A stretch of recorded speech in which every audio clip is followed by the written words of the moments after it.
చిరకాల మిత్రులు ఎమ్మెల్సీ పొంగులేటి సుధాకర్ గారికి, మరొక మిత్రులు టీడీపీ నాయకులు అరవింద్ గౌడ్ గారికి, వేదిక రాసిన ఇతర పెద్దలకు, సభలో ఉన్నటువంటి అనేక మంది టీవీ కళాకారులు, రచయితలు, ఇతర టెక్నీషియన్స్కి,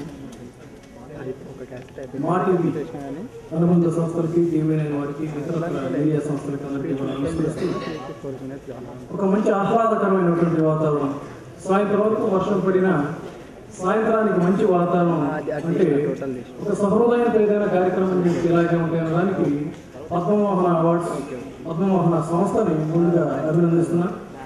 చిరకాలంగా అనేక వైవిధ్య కార్యక్రమాలు నడుస్తున్నటువంటి ఈ పద్మమోహన ఇవాళ సాయంత్రం ఈ కార్యక్రమానికి వెళ్ళాలని టేబుల్ మీద ఇన్విటేషన్ చూసుకుంటూ చిన్న కవి మిత్రుడు అన్నాడు, పద్మమోహన ఎంత అందమైన పేరండి, విలక్షణమైనటువంటి పేరండి, చాలా కేసరిగా చూసుకుంటే మంచి పేరు. అలాగే ఒక మంచితనంతోనే ఇవాళ ఇంతమంది స్పాన్సర్స్ వచ్చారంటే కూడా ఖచ్చితంగా ఆ మంచితనం, అటువంటి మంచి సంస్థలు నిర్వహించేటువంటి అవార్డ్స్, ప్రభుత్వం ఇచ్చేటువంటి అవార్డ్స్ కంటే కూడా ఉత్తమమైనటువంటి అవార్డ్స్గా భావిస్తూ ఆ అవార్డ్స్ అందుకోబోయే వాళ్ళందరినీ కూడా ముందుగా నేను అభినందిస్తున్నాను. అయితే దృశ్య మాధ్యమంలో సినిమాని మించి, ఇందాక కవిత గారు చెప్పినట్టుగా సినిమాని మించి ఈ సమాజాన్ని ప్రభావితం చేస్తున్నటువంటిది టీవీ మాధ్యమం.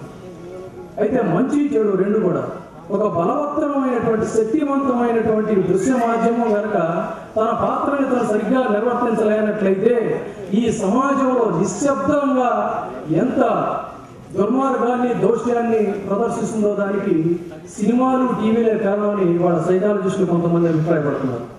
ఇది సమాజాన్ని ప్రభావితం చేయగలదు, అలాగే దాన్ని నాశనం చేయగలదు.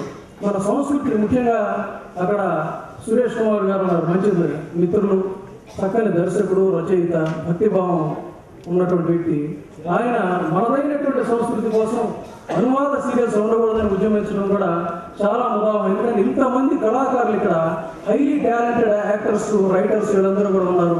వీళ్ళందరినీ కూడా ఒక ప్రత్యేకమైనటువంటి వాళ్ళ ఐడెంటిటీ కోసం, వాళ్ళ యొక్క ఉపాధి కోసం ఎందుకు చెప్తున్నానంటే, పైకి పంచరంగుల ప్రపంచంతో అందంగా నవ్వుతూ కనిపించేటువంటి కళాకారుల వెనక కనిపించినటువంటి ఆ కన్నీటి వెనక కన్నీటి సారికలు, కనిపించినటువంటి ఒక చీకటి కోణాలను చూసినట్లయితే ఈ సమాజం వాళ్ళని ఎంతగా ఎక్స్ప్లాయిట్ చేస్తుందనేది కూడా మరొక కోణం నుంచి మనం పరిశీలించాల్సి ఉంటుంది. ముఖ్యంగా ఈ సినిమాలకు కానివ్వండి, నటనకి కానీ, నాటకాలకి కానీ ఆద్యుడైనటువంటి షేక్స్పియర్ ఒక మాట తన రచనలో ప్రధానంగా చెప్తాడు, life is a stage where everyone should play their own role but mine is a sad one అని యాంటానియా అనేటువంటి పాత్రతో చెప్పించినటువంటి ఆ పదం ప్రతి కళాకారుడికి కూడా ఒక వేదమంత్రం లాంటిది.